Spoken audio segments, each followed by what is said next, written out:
People पेड़ के सभी साथियों को हरे कृष्णा। दोस्तों, हमारे इतिहास के पन्नों में ऐसी कई सारी कथाएं मिलती है जो यह बताती हैं कि सदियों से किस प्रकार पुरुष को प्रधान मानकर महिलाओं पर अत्याचार किया गया है। चाहे वो द्रौपदी हो या सीता, हर किसी को किसी ना किसी तरह की परीक्षा से गुजरना ही पड़ता है। द्रौपदी, जो कि राजा द्रुपद की लाडली थी, जिसने अपनी बिटिया को अपने फैसला लेने तथा अपना वर खुद चुनने की स्वतंत्रता दी। इस आत्मनिर्भरता को प्राप्त कर द्रौपदी ने चुना कढ़ाई में तेल देखकर मछली की आंख पर निशाना लगाने वाले धनुर्धर अर्जुन को। लेकिन अपने सपनों के राजकुमार का हाथ पकड़कर जैसे ही वह पति के घर पहुंचती है तो अपनी सास के एक गलत वचन के चलते बिना उसकी मर्जी के वह 5 भाइयों में बंटकर रह जाती है। दूसरी थी अहिल्या, ऋषि गौतम की पत्नी, इतनी खूबसूरत कि तमाम देवताओं समेत देवराज इंद्र तक का मन उसे पाने को डोल उठा। इंद्र ने छल से ऋषि गौतम का रूप धरा और अहिल्या के समीप पहुंच गए। इधर गौतम ऋषि ने यह देखा तो अहिल्या को ही पाषाण हो जाने का शाप दे दिया। यानी एक पुरुष ने उसे छला तो दूसरे ने सजा दे दी। द्रौपदी और अहिल्या ही नहीं, ताउम्र पवित्रता धर्म का पालन करने वाली सीता को भी अग्नि परीक्षा के लिए मजबूर किया गया। विवाह के तुरंत बाद 14 साल तक अपने पति से दूर रहने वाली उर्मिला के साथ भी कुछ ऐसा ही हुआ। हमारे पौराणिक कथाओं में ऐसी कई सारी महिलाएं हैं जिनकी निष्ठा, कर्तव्य, परायणता, त्याग का सही मोल नहीं मिला। देखा जाए तो इन्हीं में से एक कथा है माधवी की। कभी उसके पिता ने अपनी दानशीलता साबित करने के लिए बिना उसकी मर्जी के किसी और के हवाले किया, तो कभी उसके पति ने अपना वचन पूरा करने के लिए दूसरे राजाओं के। माधवी महाभारत काल की एक ऐसी भुला दी गई नायिका है जिसके लिए उसका ताउम्र कुंवारी बने रहने का वरदान ही बड़ा अभिशाप बन गया। तो चलिए आज हम उसी माधवी की कथा सुनेंगे, लेकिन उससे पहले आपसे निवेदन है कि अगर आपने अब तक इस चैनल को सब्सक्राइब नहीं किया तो यह काम तुरंत कर लें, ताकि हमारे प्रयासों का नतीजा आप तक जल्द से जल्द पहुंचा करे और हमारा हौसला भी बढ़ता रहे। महाभारत में वर्णित कथा के अनुसार माधवी नहुष कुल के चंद्रवंशी राजा ययाति की पुत्री थी।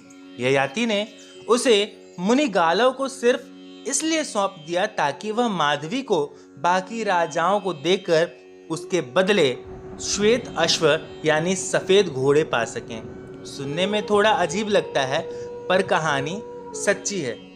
कथा शुरू होती है गालव ऋषि से। गालव ऋषि विश्वामित्र के प्रिय शिष्य थे। अपनी दीक्षा पूरी करने के बाद गुरु विश्वामित्र को गुरु दक्षिणा देना चाहते थे।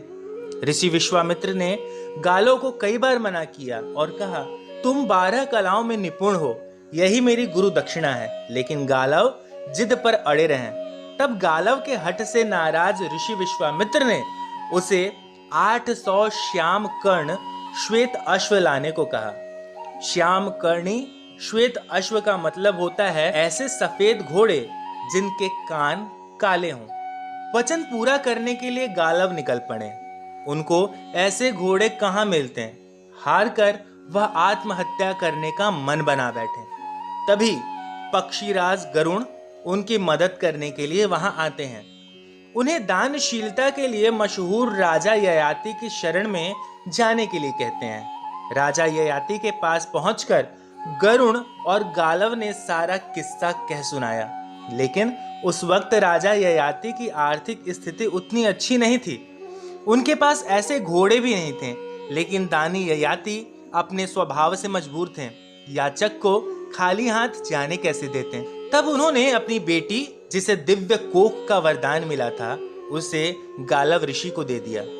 माधवी को यह वरदान मिला था कि उसकी कोख से 4 यशस्वी सम्राट पैदा होंगे। इसके बावजूद उसका कौमार्य सुरक्षित रहेगा, यानी कि वह सदैव ही जवान और कुंवारी रहेगी। राजा ययाति ने गालव से कहा, आप दैवीय गुणों वाली मेरी इस बेटी के बदले अन्य राजाओं से अपनी दक्षिणा के लिए घोड़े पा सकते हैं, ऐसी गुणवान कन्या के लिए तो राजा अपना राजपाट तक छोड़ दें तो घोड़े क्या चीज हैं। बाद में गुरु दक्षिणा पूरी हो जाने के बाद आप मेरी बेटी को यहाँ छोड़ जाइएगा। गालव ने ऐसा ही किया। माधवी को लेकर गालव सबसे पहले पहुंचे अयोध्या के राजा हर्यश्व के पास। राजा हर्यश्व ने गालव का प्रस्ताव और माधवी के गुणों का बखान सुना तो खुशी से फूले नहीं समाए। दिक्कत यह थी कि उनके पास वैसे घोड़े केवल 200 ही थे। ऐसे में तय यह हुआ कि हर्यश्व 200 घोड़ों के बदले माधवी से केवल एक पुत्र प्राप्त करेंगे और उसे वापस लौटा देंगे। इस तरह माधवी ने हर्यश्व के लिए वसुमना नामक सर्वगुण संपन्न पुत्र उत्पन्न किया, जो आगे चलकर एक विख्यात राजा बना। इसके बाद माधवी को लेकर गालव काशी के राजा दिवोदास और भोजराज उशीनर के दरबार में पहुंचे। यहाँ भी माधवी ने पुत्र उत्पन्न करने के बदले दोनों राजाओं ने गालव को 200-200 घोड़े दिए। बदले में माधवी ने दिवोदास के संयोग से प्रतर्दन और भोजराज उशनीर के तेजस्वी पुत्र शिवी को जन्म दिया। पर माधवी का रूप यौवन पहले जैसा ही बना रहा। मुश्किल यह थी कि गालव को अपनी गुरु दक्षिणा की शर्त पूरी करने के लिए अब भी 200 घोड़े चाहिए थे, जबकि धरती पर अब कहीं भी ऐसे घोड़े बचे ही नहीं थे। तब गालव ने बचे हुए 200 घोड़ों के बदले माधवी को ही अपने गुरु विश्वामित्र को सौंप दिया। गालव 600 घोड़े और माधवी को लेकर ऋषि विश्वामित्र के आश्रम पहुंचे। विडंबना देखिए, गुरु विश्वामित्र ने भी शिष्य गालव के इस प्रस्ताव पर कोई ऐतराज नहीं जताया, बल्कि दूसरे राजाओं के तरह माधवी से उसने भी अष्टक नामक तेजस्वी पुत्र को उत्पन्न किया। इस तरह माधवी ने 4 बेटों को जन्म देकर गालव की गुरु दक्षिणा पूरी करवा दी और पिता राजा ययाति के पास लौट गई। घर लौटने पर पिता ने माधवी का स्वयंवर रचाना चाहा, लेकिन माधवी इस कर्मों के कारण इतनी टूट चुकी थी कि उसने स्वयंवर से इनकार कर दिया। अब वह न तो किसी और को अपने पति के रूप में स्वीकार करना चाहती थी, न ही गृहस्थ जीवन के प्रति उसे कोई मोह माया रह गया था। वह वन में चले गई और वानप्रस्थ जीवन जीने लगी। दोस्तों, कुछ अन्य कथाओं में माधवी के बारे में यह भी जिक्र मिलता है कि एक अनुष्ठान करके उसने अपने यौवनवती बने रहने के वरदान को त्याग दिया था और गालव के पास गई थी। उसे इस बात की उम्मीद थी कि अंत में गालव उसे स्वीकार लेगा।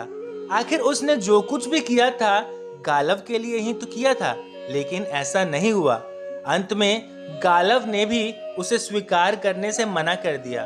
गालव यह कहता रहा कि अनुष्ठान करके वह यौवनवती बने रहने के वरदान को वापस ले ले, लेकिन माधवी ने ऐसा नहीं किया। जब गालव ने माधवी को स्वीकार करने से मना किया, तब माधवी कहती हैं, हाय रे गालव, मुझे तो लगा था अंत में तू मुझे स्वीकारेगा, तभी तो मैं तेरे लिए यह सब करती रही, किंतु मैं कितनी मूर्ख थी कि तुझे जानकर भी न जान सकी। दोस्तों, यहाँ खत्म होती है माधवी की कथा। कथा आपको कैसी लगी इसके बारे में आप हमें कमेंट बॉक्स में लिखकर बताएं। इसके बारे में अगर आपके पास कोई और तथ्य है तो उसकी जानकारी भी हमें दें। इस कथा को अपने ज़्यादा से ज़्यादा दोस्तों और परिवार के साथ साझा करें, ताकि उनके भी ज्ञान में ऐसे ही निरंतर वृद्धि होती रहे। इस नेक कार्य में आप हमारी कोई मदद करना चाहते हैं तो स्क्रीन पर दिए गए नंबर पर अपनी आर्थिक सहायता आप हम तक भेज सकते हैं। अगले वीडियो तक के लिए हमारे सभी साथियों को हरे कृष्णा।